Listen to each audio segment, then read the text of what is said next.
Good day, folks, and welcome back to Ed's Garage at Bannister Hyundai. Today we are looking at the all-new, fully redesigned 2024 Kona Electric. This is in the preferred trim, so if you haven't already seen the video on the Ultimate, check the description below. I'll try to remember to put a link to that one there as well.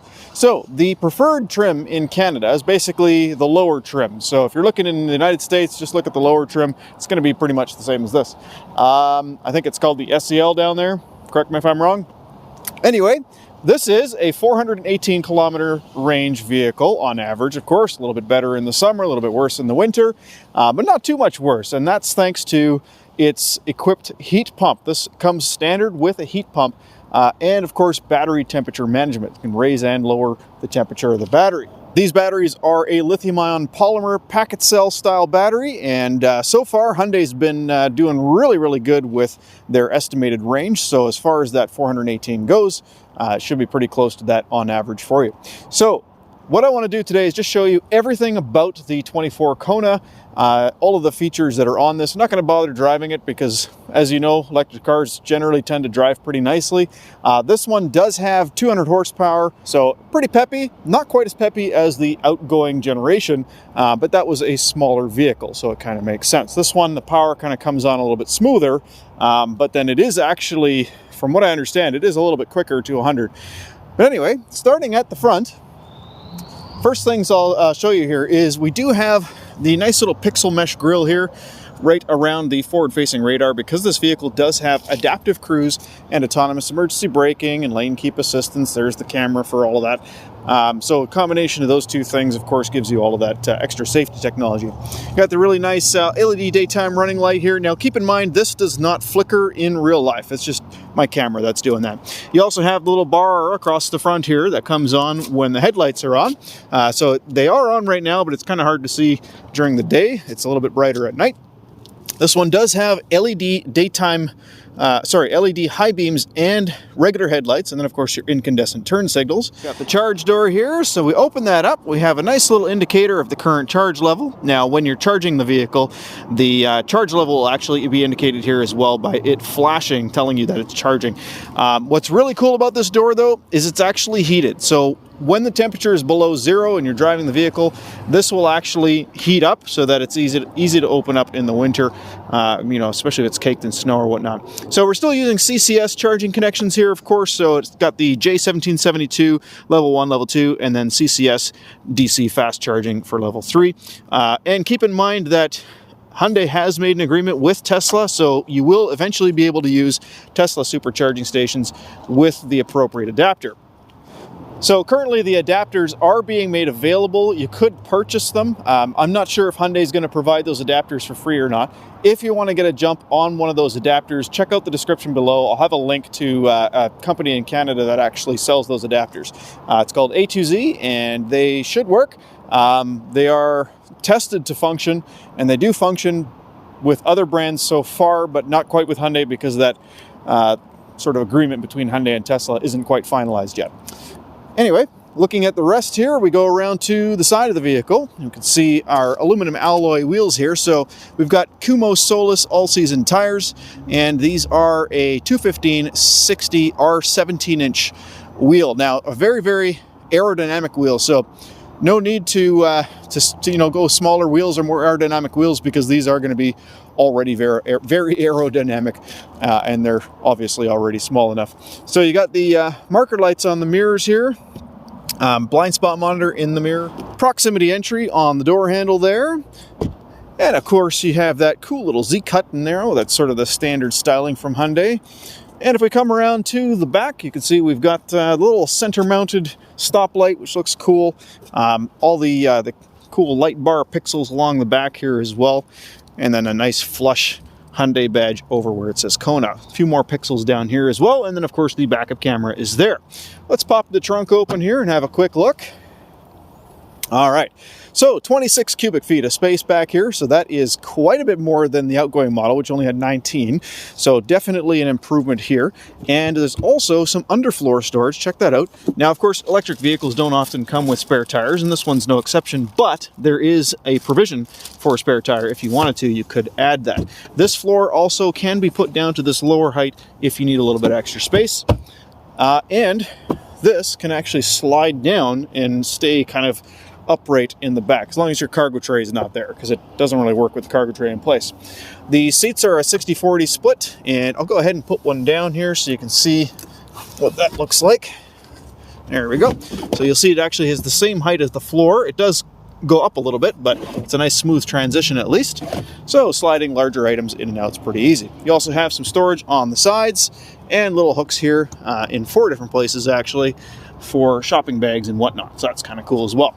Now, as far as the door height goes, even though this is considered a subcompact SUV, I can still stand underneath this relatively comfortably. So if I'm loading up groceries, I can kind of hide a little bit under this. It doesn't stick out very far, so I'm like right next to the bumper. But I can kind of get out of the rain if it's pouring rain, so that's kind of cool. All right, let's check out the back seat. Actually, no, let's check out the front. We're going to pop the hood here for you real quick so you can have a look under the hood. All right, and I can do this with one hand because it actually has struts to hold up the hood now. So underneath the hood, even though this is an EV, you still get some insulation there.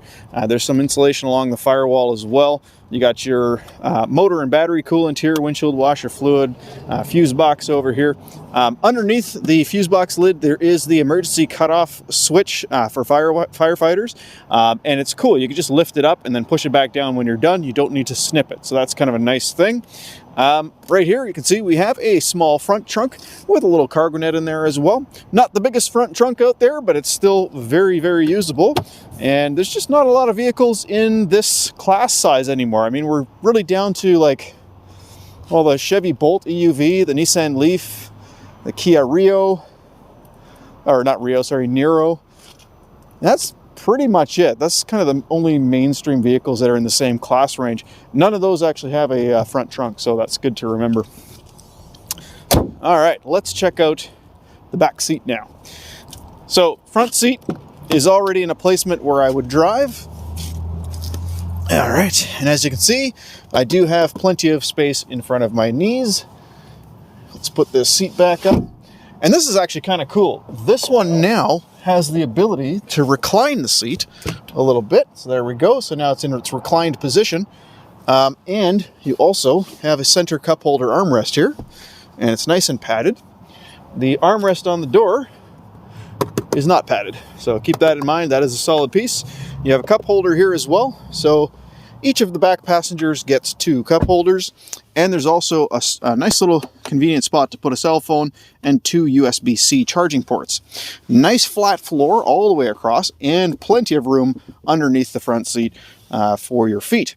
Now, these seats are actually very, very structurally sound, and Hyundai was actually able to do this with advanced high-strength steel construction and kind of carve out the seat back to give the back passengers more space.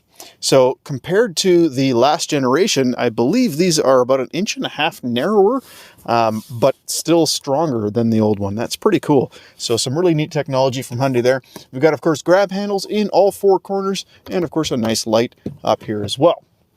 So all in all, pretty comfortable place to be. At 6'2", I've got plenty of space above my head. The seat is nice and raked back and comfortable. And then, of course, I have the 2 armrests as well to put my elbows. Okay, let's jump in the front seat. All right, before climbing into the seat, I can show you it is a manual seat, but it does have height adjustment, which is nice. Of course, the backrest moves and then the whole seat moves. So 6-way adjustable driver seat. The passenger seat is manual as well, but it does not have the height adjustment on that side. As far as features on the door panel, again, pretty basic here. We have our window lockout, window switches, of course, mirror switch there. And on the dashboard, we have our dimmer switch, our traction and stability control, and our power e-brake, which does come on and off automatically when needed as well. It is a tilt and telescopic steering wheel, so it goes up and down and in and out. The stalk on the left here for your turn signal, it does have the momentary signal, which will flash 3 times, 5 times, or 7 times, depending on how it's set. Automatic headlights, of course, but we always put it in this setting here, and the lights will shut off at night anyway, or when you shut the car off, rather. But the cool thing is, during the day, you'll have tail lights on with it in that setting as well. It does also have auto high beams. That does require it to be in the auto setting here as well, but then you just push it on, and then it's auto, as you can see right there. Now, on the other stock, of course, is your windshield wiper washer stock.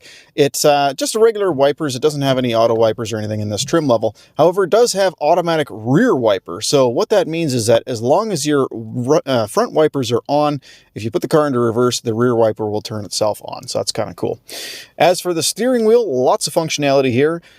This side basically is for your adaptive cruise, as well as the instrument cluster there, and then your lane keep assist. I'll get back to that in a moment. This side is all related to the infotainment screen. So this one does have the full-on CCNC infotainment screen with wireless CarPlay and Android Auto, as well as built-in navigation. And this controls all of that. So I can use the mode to change where music's coming from. This will go to next song, previous song, or next preset, previous preset. This one here is a customizable button, which I always set to go to the home screen so that you have a quick and easy way to get back to the home screen. And then you got your voice recognition here. So you can use that to say things like, well, actually, I'll demonstrate. Driver's seat warmer to level 3.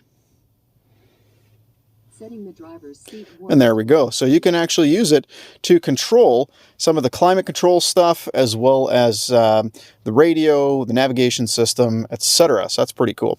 Right below that, you have your volume knob here. So a nice knurled finish volume knob. And if you press it, it will mute the audio.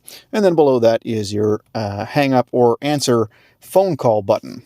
On the back of the steering wheel, you have the ability to adjust the regeneration level. So you can see right here on the screen where it says iPedal. Currently it's set to maximum regeneration and iPedal, which I'll explain in a moment. And if I pull the left paddle, that's this one right here. So if I pull that, I can reduce the regeneration level. Now, for those of you who don't know, regeneration is essentially the electric vehicle's ability to slow the car down using the electric motor. And while doing that, it's actually generating electricity and dumping it back into the battery. So what's normally wasted on, heat through brake friction is actually being used to convert electricity, movement to electricity, using the electric motor as a generator to do so. It's pretty cool. But that regeneration level, the level 0 through 3 and then iPedal, that basically adjusts the strength of that system. So if you have it on level 3, it'll slow down quicker than if it's on level 1. iPedal, though, that's pretty cool, because what that does is when you let off the accelerator, the car will come to a gradual stop, completely stopping, versus just getting down to about 10 kilometers an hour and then creeping along like it would do so in levels 1 through 3. So that's regeneration in a nutshell. Now, one of the biggest benefits of that, of course, is not just improved range, but an extension of the life of your brake pads, because you're not using your brakes as often. So brake pads on electric vehicles tend to last really, really long. All right, the last stock on the steering wheel column, of course, is the gear selector. So to use this, basically what you're going to do is just put your foot on the brake and you're going to roll it all the way forwards until it says D for drive, and you're going to roll it all the way backwards until it says R for reverse. To put it into park, you just press the end of the stock, just like that. If you do want to put it into neutral, then you just move that little shifter forwards or backwards just a little bit instead of rolling it all the way, and that'll put you into neutral. All right, getting back to this side of the steering wheel here, just want to show you what these do. So basically this one here will set your speed and turn on the cruise control system initially. This one here is a pause and resume button, or increase or decrease the speed that you have cruise set to. It'll also set the speed if it changes. So if you've used this and then you've paused the cruise control or hit the brake, this will also then reset whatever speed you happen to be going at that time, pressing it up or down. This one here will adjust the speed or adjust the distance between you and the car in front of you. Because it has adaptive cruise control, it'll maintain a distance behind the car in front of you. If they stop, this car will come to a stop. If they go again within 3 seconds, this car will then go again and get back up to the speed that you set it, or whatever speed the car in front of you is going. So all of that adaptive cruise control, pretty awesome. This one here is your lane centering and lane keep assist button. So by default, you'll notice there's a lane keep assist button right there, or a light right there. That will light up green whenever it's active, and it comes on by default unless it's permanently disabled in the settings. But basically what that does is it'll kind of pinball between the lines on the road if you let go of the steering wheel or have some sort of medical emergency. This one here, though, by default is off. If I turn that on, it adds the steering wheel to the screen there. Again, when it lights up in green, that means it's active. That will actually maintain its position in between the lines, right in the center, and just kind of stay there as best as it can. It's not perfect. You should still keep your hands on the wheel, but that's what those are for. Okay. Looking down at the center console. So first off, we have the little tray here under the center console armrest, and then a bunch of storage down here. Got 2 cup holders, and you can put the cup holders away when you're not using them, so that's kind of neat. And then when you need them, you just push that and it pops out. There is also this little divider right here in the middle, so you could take that out, and now you just have this big open space for storage. So that's how that works. Oh, I'll put that in later. And then right above that, we have our heated seat button right here. We got our 2-level heated steering wheel, so that's kind of nice. So instead of just having one temperature, we now have 2 temperatures, and it does the entire steering wheel, not just the grips like so many other companies. The auto hold button here will stop the vehicle from moving when you let your foot off the brake on any circumstance, so whether you're on a hill or not. And then we have our different drive modes. This vehicle is equipped with Eco mode, Normal mode, Sport mode, and Snow mode. So Eco mode obviously is going to try to save energy by making the vehicle a little bit more lackluster as far as acceleration goes. Normal is just going to feel normal. Sport mode gives you all the power that the vehicle has. And then Snow mode is going to start off slowly, and it's going to make the traction and stability controls a little bit more aggressive. This button right here will turn on the camera, which I'll show you in a moment. And then this one is for the passenger heated seat. So backup camera, this is what it looks like. Well, actually not normally. That's what it looks like normally. So you have a backup camera with beautiful dynamic steering lines, very, very clean image, very, very good refresh rate, high resolution camera and screen. You could even go full screen like that, but then you lose your dynamic steering lines, or you can look straight down over the bumper and again, keep that dynamic steering line. Very, very cool. Now, the reason this button is here is because you can actually turn on the backup camera without putting the vehicle into reverse, as long as you're either stopped or going slowly less than about 10 kilometers an hour forwards, or in reverse. Basically, you can press that, it'll turn on the backup camera. When you put the car in reverse, obviously the camera turns on as well. Nice little storage compartment here. Right above that, we have our USB port that both connects to the screen, but also gives you a charging port. So basically, the reason the switch is here and the reason it's changing color is because now it's just charging, but in this setting, it will communicate with this screen. So if you want to use wired CarPlay or Android Auto, you can plug it into there for that. But remember, it is wireless on this one. Now, if you're interested in making your screen even more capable, there's a product that I recommend. It's called the GT6 AI Box. You can get it from linkifun.com. Check the description below. It's about $150 US, but I do have a discount code there. It's just Ed's Garage, all capitals, no spaces. What that does is it allows you to run things like Netflix, YouTube, Prime Video, Angry Birds, like any Android application you can think of. You'd be able to run that on this screen, and it actually maintains your wireless CarPlay or wireless Android Auto connection. Super cool product. Check the link in the description below. Also want to take this moment to ask, if this video is helping you out, please help me out by hitting like and subscribe. Most of my viewers, about 80%, are not subscribed to the channel, and it is my goal to make sure that everybody who buys one of these cars knows exactly how to use it. So hopefully the time that I take to produce this video, edit the video, and put it out there is enough of a excuse for you to hit subscribe. That'd be awesome. Thanks so much if you do. All right.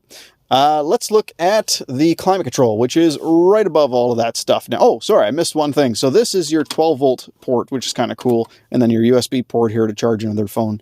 But climate control. So we have 3 levels of automatic climate control. You can change the aggressiveness of the system, or you can shut off the passenger side completely. Now, one really cool thing is it has this automatic recirculate when you use the windshield washer fluid. So basically, if I pull this, there we go, washer fluid or recirculation has come on, so you don't have to smell the washer fluid. Now, the other cool thing is that if we go into the settings here, let me show you something that's kind of funny, because you can actually change some of the climate settings in here as well. So recirculate, activate upon entering tunnel. So if you drive through a tunnel, it'll turn on recirculate as well. Now, it knows where tunnels are because it obviously has the built-in navigation. So that's pretty cool technology. And of course, it is dual zone automatic climate control, so you can just adjust the climate just like that. Pretty simple. The rest is pretty obvious. You got the sync button, which just synchronizes the 2 temperatures, front defrost, rear defrost. It is also automatic front defrost as well. Now, as far as the rear defrost and the heated steering wheel go, some cool things about this car. You do get 3 years free BlueLink. So BlueLink allows you to remote start the car with the heated mirrors, the rear defrost, and the heated steering wheel all turned on for you. So when you get in, and the climate control. So when you get in, it's nice and warm, the steering wheel's warm, and your windows are all defrosted, and the front defrost as well. So you can have all of that turn on with it or not. You can set up different presets. BlueLink is awesome. Not only does it do that, you can also find the car on a map using your phone, or you can even lock the doors and unlock the doors all from your cell phone. So if you're not at home and somebody needs to get into the car, you can just do that from your phone. It even includes emergency services. So God forbid you get into an accident, it'll automatically call emergency services to your location all by itself. And there's also a button up here you can do that too. So you press that, it now knows where you are. You've also got the call for roadside assistance there. All of that's built into BlueLink, and all of it is free for 3 years. All right, looking a little higher than the climate control, you can see we have lots of physical buttons for the stereo, so this is quite nice. So you got your volume knob here, your tuning knob, quick access to the home screen. Actually, now that I think about it, I don't need to use this to go to the home screen because there's actually a home screen button in this car. Not every Hyundai has that home button. So what we'll do is we'll set that to reject or end phone call. So that's the better thing to do. So just hit the home button here. Takes us to this screen. Map button, of course, will take you to the map screen. And what's cool about the map system, guys, is that it's free updates for life. And you can also put it into 3D mode. There we go. We've got a mini map right there. Yeah, free updates for life if you want to use it. But then, of course, you can also use wireless CarPlay and Android Auto for maps there. The search button will take you to a little screen where you can type in both a point of interest, address, setup, so setup information. So if you're looking for something within the setup, the contacts option, so you can search for a contact here, or even search for the name of a song. You can do that all from here, which is pretty cool. We have the hazard button here, of course, so you can track is obvious. Another customizable button, which I always set up for phone projections. So that's your Apple CarPlay, Android Auto. And then the setup button will take you into the screen where you can configure the car to do exactly what you want it to do at any given time. There's a lot of settings here. I'm not going to go into all of them right now because then this video is going to be an hour long, and I'm going to try to keep this one a little bit shorter. If you guys have a request that you want to see this in depth, please let me know. I'll make a second video that just goes into in-depth features of the screen. Another thing to note about the screen, though, is you can drop down the top here and you have quick options to turn the display off, change the guidance volume. Okay, you can also put it into quiet mode, which shuts off the front speakers, or rear speakers rather, and limits the front speaker volume. You can change the illumination level, and of course you can change the navigation audio level for beeps and sounds. You can also go straight to settings here by hitting the little settings icon, and this allows you now to change what's in that drop-down screen. So if we want to have change device in there, or audio tone, position of the sound, whether or not you want the beep volume to come up. So I'll show you what that is in a second here. Illumination volume and voice memo. So if I hit done, now we're actually going to have the beep volume. So kind of cool. And we just swipe back up to go back to the home screen. So while I'm not going to go through everything on the screen, I'm going to show you a couple cool things. So for one, if we go to EV, we have our current expected range and the battery percentage. So it's showing us that 520 meters away, there is a charging station at Alpine Refrigeration. Now, keep in mind, you can actually customize what type of charging, there it goes, takes it right to the map. You can customize what type of charging stations this shows. So you can actually filter out some of the slower chargers. So if I go to charging station list, it's going to bring up the list here, and then I can go to filters. I can filter out the AC ones and just leave the DC ones. So that's kind of cool that you can do that.